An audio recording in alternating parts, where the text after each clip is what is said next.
एक ऐसा युद्ध जिसके बारे में कोई पुराण बात नहीं करता, एक ऐसा टकराव जिसे कालचक्र भी छिपाना चाहता था। क्या आप जानते हैं, द्वापर युग में जब महाभारत की नींव रखी जा रही थी, तब राम भक्त हनुमान और साक्षात नारायण के अवतार श्री कृष्ण आमने सामने आ गए थे।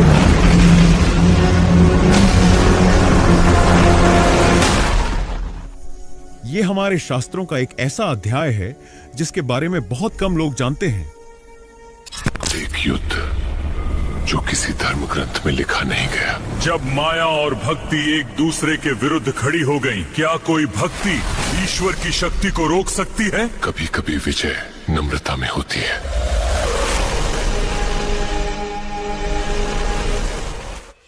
क्या हनुमान जी ने अपनी अमृता के दम पर कृष्ण को चुनौती दी थी, या कृष्ण ने जानबूझकर राम के सेवक को युद्ध के लिए उकसाया था? कहा जाता है, हर योद्धा को एक न एक दिन सबक मिलता है। यह युद्ध महाभारत के सबसे बद्दहे योद्धा को उसका अंतिम सबक सिखाने के लिए लड़ा गया था। क्या हनुमान ने युद्ध में कृष्ण के सुदर्शन चक्र को रोक दिया था? क्या कृष्ण के पास हनुमान को हराने का कोई गुप्त अस्त्र था? और सबसे बड़ा रहस्य, महाभारत का युद्ध खत्म होते ही कृष्ण ने उस योद्धा से कहा, पार्थ, अब समय आ गया है, रथ से नीचे उतर जाओ। क्या वो रथ सच में जलकर राख होने वाला था?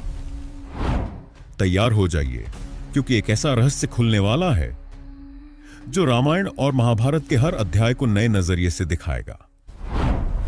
यह केवल युद्ध नहीं, यह राम भक्ति और नारायण माया का एक ऐसा टकराव है जिसे जाने बिना आप सनातन धर्म के अंतिम सत्य को नहीं समझ सकते।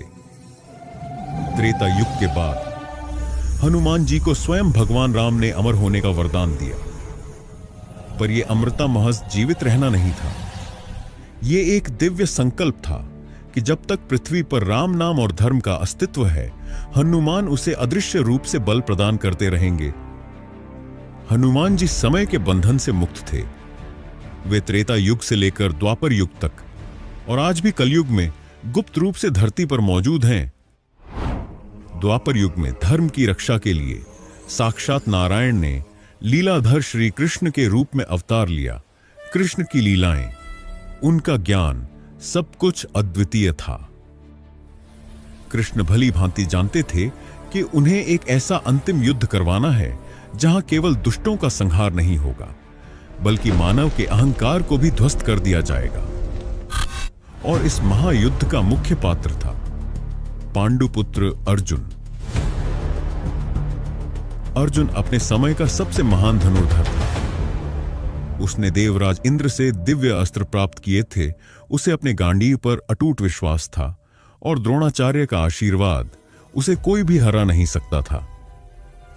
लेकिन जैसे ही कोई ज्ञान या शक्ति अपने चरम पर पहुंचती है, तो उसके साथ आता है अहंकार।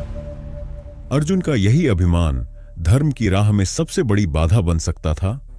श्री कृष्ण जानते थे अर्जुन का अभिमान केवल महाबल ही तोड़ सकता है, और उस बल का नाम था हनुमान, राम के अजेय सेवक। कृष्ण चाहते थे कि अर्जुन समझे, बल और ज्ञान ही सब कुछ नहीं है। भक्ति और ईश्वर की कृपा के बिना वो केवल धूल के कण के बराबर हैं।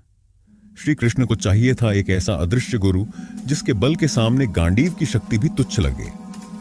और इस गुरु की भूमिका निभाने के लिए उन्हें त्रेता युग के महान योद्धा हनुमान को लाना पड़ा।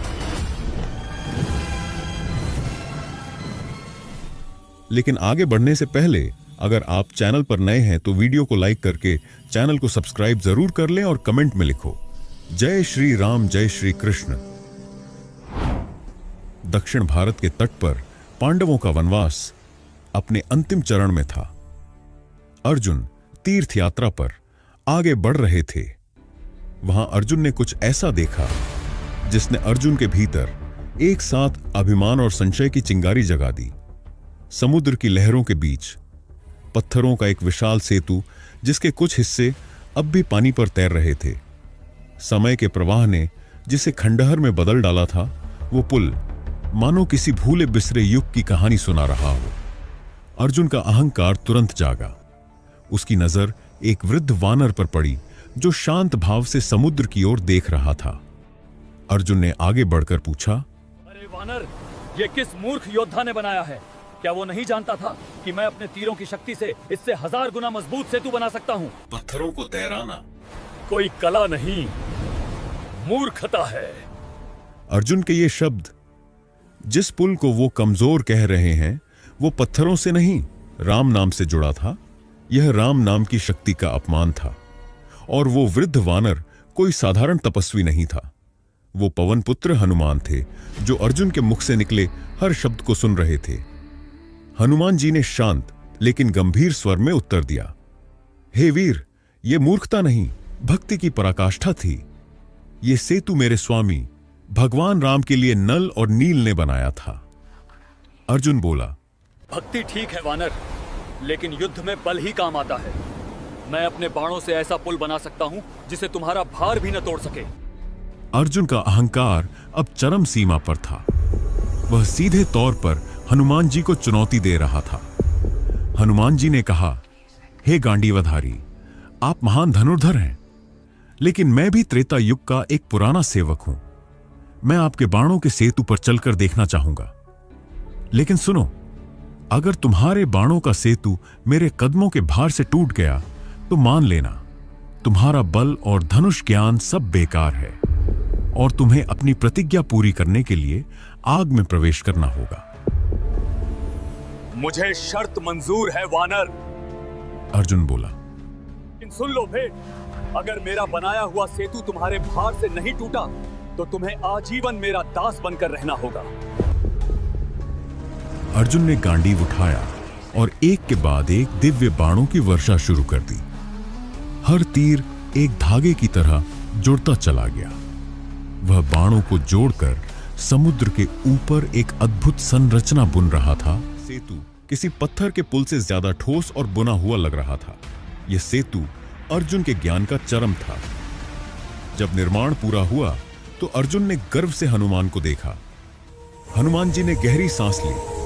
क्षण भर में उनका शरीर विराट रूप में बदल गया। यह वो रूप था जहां भक्ति और शक्ति एक साथ प्रकट होते हैं। वो रूप जिसने कभी लंका को राख में बदला था और द्रोणगिरी पर्वत को हथेलियों में उठा लिया था। जब हनुमान जी जय श्री राम बोलकर आगे बढ़े तो जमीन कांप उठी, हवा रुक गई, मानो खुद प्रकृति भी देखना चाहती थी अब अर्जुन के बाण कितनी देर टिकते हैं। जैसे ही उन्होंने अपना पहला कदम उस बाणों के सेतु पर रखा, वह पुल जिस पर अर्जुन को सबसे ज्यादा गर्व था, जिसे उसने अपनी पूरी विद्या और ताकत लगाकर बनाया था, हनुमान के बस एक कदम रखते ही बिखर गया। बाण तिनकों की तरह उड़ गए और अर्जुन का सारा अभिमान क्षण भर में धूल में मिल गया। अर्जुन सदमे में था। उसके हाथ कांप रहे थे, सांसें तेज हो गई। जिस गांडीव को वो अपनी जान मानता था, आज वहीं उससे बेकार लग रहा था। जैसे सारी विद्या, सारा गर्व एक झटके में मिट गया हो। लेकिन हनुमान जी यहीं नहीं रुके। वह अर्जुन को अंतिम पाठ पढ़ाना चाहते थे। उन्होंने अपना दूसरा कदम आगे बढ़ाया और इस बार उन्होंने अपने बल को थोड़ा और बढ़ा दिया। जिस जगह पर हनुमान जी ने दूसरा कदम रखा, वह सिर्फ सेतु नहीं टूटा, बल्कि समुद्र की सतह तक फट गई। यह दरार इतनी गहरी थी कि उस स्थान पर एक गहरा गड्ढा बन गया, जिसे आज भी क्षेत्रीय पुराणों में हनुमान कुंड के नाम से जाना जाता है। अर्जुन को अब विश्वास हो गया था कि यह कोई साधारण वानर नहीं है, बल्कि काल विजयी महाशक्ति है। अर्जुन का अहंकार पूरी तरह टूट चुका था। उसे अपनी प्रतिज्ञा याद आई, यदि सेतु टूटा तो अग्नि प्रवेश। अर्जुन ने तुरंत अग्नि प्रज्वलित की और उसमें प्रवेश करने के लिए तैयार हो गया। वह जानता था कि एक क्षत्रिय के लिए प्रतिज्ञा का टूटना जीवन से भी बड़ा अपमान है। ठीक उसी पल एक चमत्कारिक घटना हुई जिसने इतिहास को बदल दिया।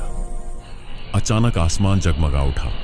चारों ओर एक दिव्य तेज फैल गया। उस प्रकाश के बीच से पीतांबर पहने, हाथ में सुदर्शन चक्र और बांसुरी लिए स्वयं श्री कृष्ण प्रकट हुए। कृष्ण ने अर्जुन का हाथ पकड़ा और बोले, पार्थ, ये क्या कर रहे हो? तुम्हारा जीवन धर्म के लिए है। अर्जुन ने निराशा में कहा, केशव, मेरा ज्ञान और मेरा बल उस वानर के सामने टिक न सका।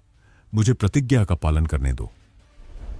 यही वह पल था जिसका कृष्ण को इंतजार था, जब अर्जुन के भीतर का योद्धा नहीं बल्कि शिष्य जागा था और उसका अहंकार पूरी तरह मिट चुका था। श्री कृष्ण ने मुस्कुराते हुए हनुमान जी की ओर देखा। हनुमान जी ने हाथ जोड़कर कहा, हे परम पुरुष, मैंने अर्जुन को उसके अहंकार का दंड दिया है। फिर हनुमान जी ने वो रहस्य खोला जिसने पूरे ब्रह्मांड की धारणा बदल दी। वही रहस्य जिसने साबित किया कि कृष्ण की शक्ति ही असली अस्त्र थी। हनुमान जी ने कहा, हे केशव, मैं जानता हूं आप कौन हैं, और मैंने यह भी देखा कि जब मैंने पहली बार सेतु पर पैर रखा तो मेरा बल पूरी तरह से काम नहीं कर पाया। हनुमान जी ने कहा, उस सेतु को अर्जुन के बाणों ने नहीं बल्कि एक अदृश्य शक्ति ने नीचे से सहारा दे रखा था। यह शक्ति थी आपकी योग्य माया। यह सेतु आपके प्रेम और संकल्प के कारण कुछ देर तक टिका रहा। यदि आप उस क्षण सहारा न देते तो यह सेतु पलक झपकते ही भस्म हो जाता। यह था हनुमान और कृष्ण की शक्ति का अप्रत्यक्ष युद्ध। एक ओर हनुमान जो अपने अदम्य बल से सेतु को तोड़ना चाहते थे, और दूसरी ओर स्वयं कृष्ण जो अपनी योगमाया से उस सेतु को थामे हुए थे।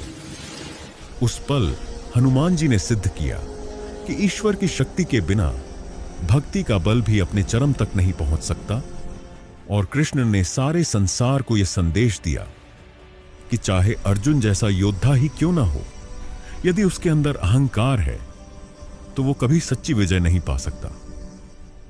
दोनों ने मिलकर यह सिखाया, बल और माया, भक्ति और बुद्धि जब एक हो जाए तभी आती है पूर्णता। अर्जुन का अहंकार टूट चुका था। वह घुटनों के बल क्षमा और ज्ञान के साथ खड़ा था।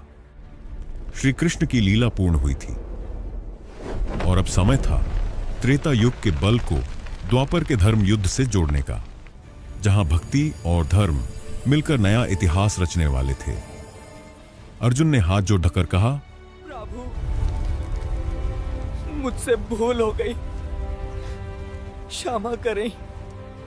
हनुमान जी ने करुणा भरी दृष्टि से उसकी ओर देखा। धीरे धीरे उनका विशाल रूप सिमटने लगा। पर्वत सा बल अब साधु सा सरल हो गया। वे आगे बढ़े और प्रेम पूर्वक अर्जुन के कंधों पर हाथ रखा। उठो पार्थ, तुम धनुष विद्या में महान हो, लेकिन अब तुमने भक्ति और समर्पण का महत्व जान लिया है। अहंकार की जगह कृष्ण की कृपा को अपने हृदय में स्थान दो। इतना कहने के बाद हनुमान जी ने अर्जुन को एक अमूल्य वरदान दिया, ऐसा वरदान जिसने आने वाले धर्म युद्ध का रुख सदा सदा के लिए बदल दिया। हनुमान जी ने कहा, हे पार्थ, मैं जानता हूं धर्म की स्थापना के इस महायुद्ध में तुम्हें भीषण अस्त्रों का सामना करना पड़ेगा। दिगंत से बाण उठेंगे और रणभूमि वीरों की गर्जना से कांप उठेगी। बड़े बड़े योद्धा तुम्हें और तुम्हारे रथ को नष्ट करने का प्रयास करेंगे, परंतु मैं तुम्हें वह वचन देता हूं, तुम्हारे रथ पर जो ध्वज फहरेगा उसमें मैं कपि रूप में स्वयं विराजमान रहूंगा।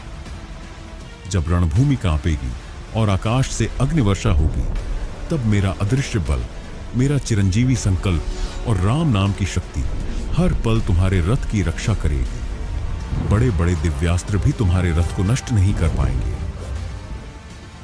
यह वरदान किसी अस्त्र से कम नहीं था। यह था राम नाम की शक्ति का कवच, एक ऐसा कवच जो किसी धातु का नहीं बल्कि भक्ति और सत्य का बना था, जिसे कृष्ण की उपस्थिति ने सत्य बना दिया था।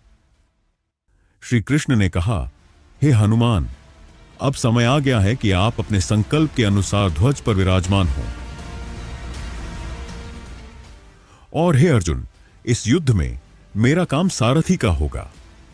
मैं शस्त्र नहीं उठाऊंगा, लेकिन मेरा हर निर्णय, मेरा हर संकेत नारायण की इच्छा होगी। तुम्हें मेरे निर्देशों का पालन बिना प्रश्न किए करना होगा, तभी तुम्हारी और इस रथ की रक्षा संभव होगी। क्षण भर के लिए मौन छा जाता है। अर्जुन की आंखों में समर्पण का तेज उभरता है। कप्पी ध्वज पर एक सुनहरी किरण गिरती है और उसी के साथ धर्म युद्ध का युग आरंभ होता है। इस प्रकार कुरुक्षेत्र के मैदान में दो अदृश्य शक्तियां हो आईं। हनुमान राम भक्ति और शारीरिक बल जो रथ के ऊपर मौजूद थे, श्री कृष्ण जो रथ के अंदर सारथी के रूप में मौजूद थे। कुरुक्षेत्र का महासंग्राम आरंभ हो चुका था। हजारों अस्त्र चले, लाखों वीर धराशायी हुए, पर्वत सा धूल उड़ती रही, नदियों सा रक्त बहता रहा, परंतु उस विनाश के सागर में एक रथ अडिग खड़ा रहा।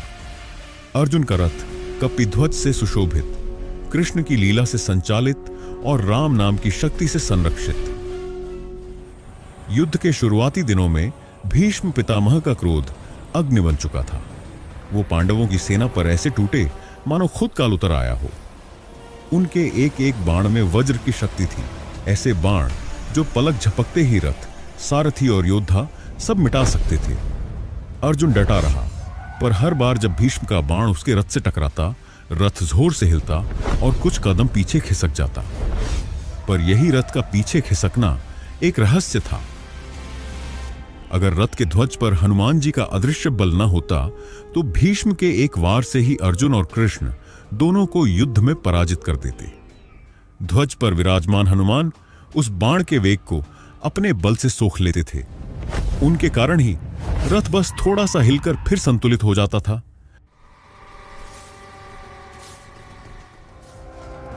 दिन बीते और युद्ध पहुंचा अपने सबसे भीषण मोड़ पर। 17वां दिन अब सामने था। कर्ण, दानवीर, महान धनुर्धर और सूर्यपुत्र। उस दिन उसका क्रोध उसके बाणों से कहीं ज्यादा तेज था। उसने अर्जुन की ओर नागास्त्र छोड़ा। उसकी दिशा सीधी अर्जुन के गले की ओर थी, एक पल में सिर धड़ से अलग करने के लिए तैयार। ठीक उसी पल श्री कृष्ण ने लीला की। उन्होंने लगाम पकड़ी और रथ को 5 उंगल नीचे ढसा दिया। अगले ही पल नागास्त्र हवा को चीरते हुए सीधे अर्जुन के मुकुट को छूता हुआ निकल गया। रथ पर सन्नाटा था।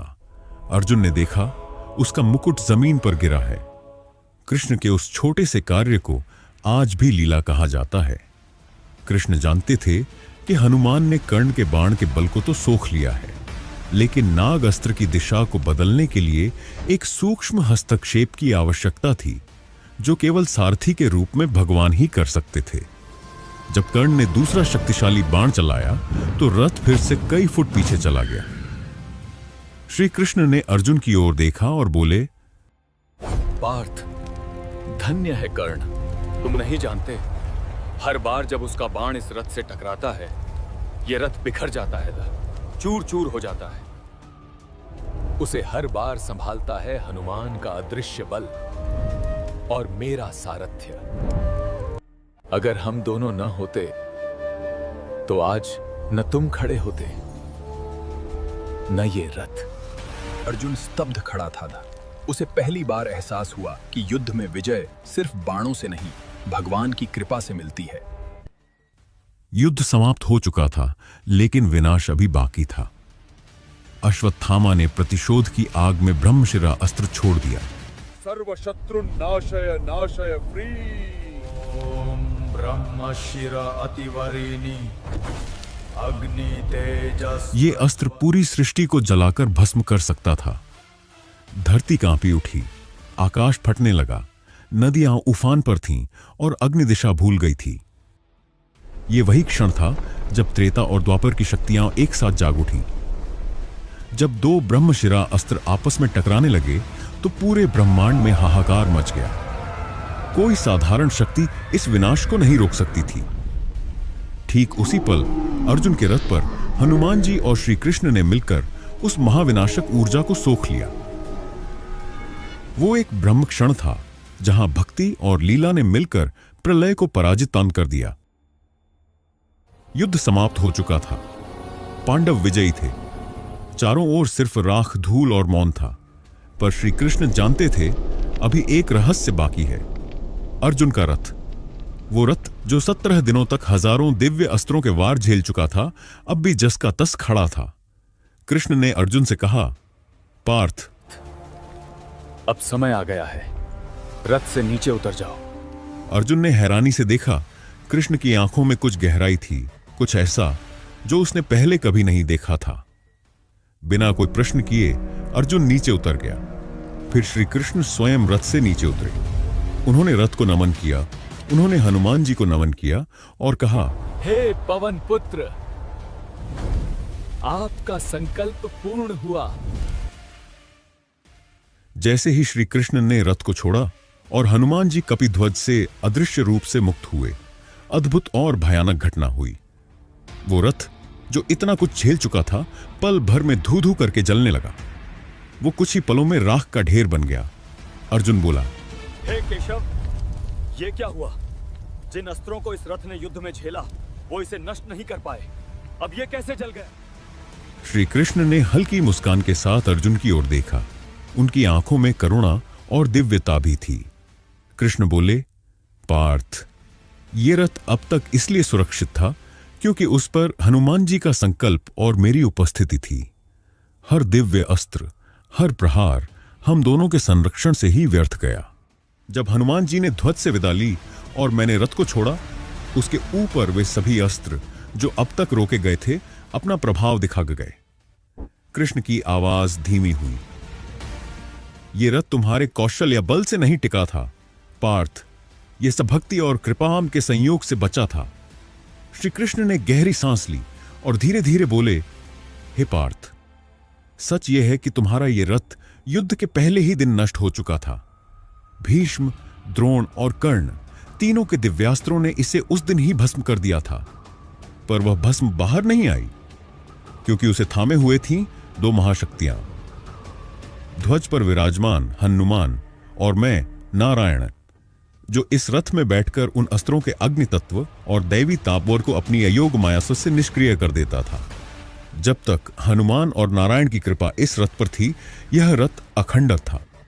पर आज जब युद्ध समाप्त हुआ और हमने अपना अदृश्य सहारा हटा लिया, तो उन सभी दिव्यास्त्रों की संचित ऊर्जा एक ही क्षण में मुक्त हो गई और वह रथ, जिसे देवताओं का भी वार नहीं तोड़ पाया, क्षण भर में जलकर राख बन गया। कृष्ण की वाणी थम गई। अर्जुन मौन था क्योंकि अब उसने समझ लिया था कि विजय न तो उसके गांडीव की थी, न ही उसके पराक्रम की। विजय तो भक्ति और ईश्वरीय लीलाजों की थी। तो क्या हनुमान और कृष्ण के बीच सीधा युद्ध हुआ? नहीं, लेकिन उनकी शक्तियों ने अर्जुन के अहंकार से युद्ध किया। यह महाप्रसंग हमें सिखाता है कि जीवन के युद्ध में हमारी योग्यता केवल एक साधन है। सफलता तब मिलती है जब हमारे जीवन के रथ पर ये दो शक्तियां मौजूद हों। हनुमान का बल अर्थात सच्चा प्रयास, सेवा और अटूट समर्पण। कृष्ण की कृपा अर्थात अहंकार रहित भक्ति और ईश्वर में पूर्ण विश्वास। अगर आपके जीवन के रथ पर यह भक्ति का ध्वज बस नहीं लहराता, तो चाहे आपकी सफलताएं कितनी भी बड़ी क्यों न हो, आपके सारे प्रयास, सारा परिश्रम एक दिन उसी रथ की तरह राख बन जाएगा। सनातन धर्म की ये कथाएं सिर्फ इतिहास नहीं है, ये वो जीवित सत्य व्यवन हैं जो आज भी हमें याद दिलाते हैं कि बल, ज्ञान या गौरव नहीं, केवल भक्ति और कृपा ही जीवन को अखंड बनाती है। अगर इस कथा ने आपके भीतर एक क्षण के लिए भी श्रद्धा जगाई है, तो इस प्रकाश को यहीं मत रुकने दीजिए, इसे और आगे बढ़ाइए। इस वीडियो को लाइक कीजिए ताकि यह संदेश और दूर तक पहुंचे। कमेंट में लिखिए जय श्री राम, जय श्री कृष्ण, ताकि इस डिजिटल युग में भी भक्ति की गूंज बनी रहे। और चैनल को सब्सक्राइब कीजिए, क्योंकि आने वाले समय में हम उजागर करेंगे ऐसे सनातन रहस्य जो आपके विश्वास को नया दृष्टिकोण देंगे और आपको सत्य के और करीब ले आएंगे। जय श्री राम, जय श्री कृष्ण। ओम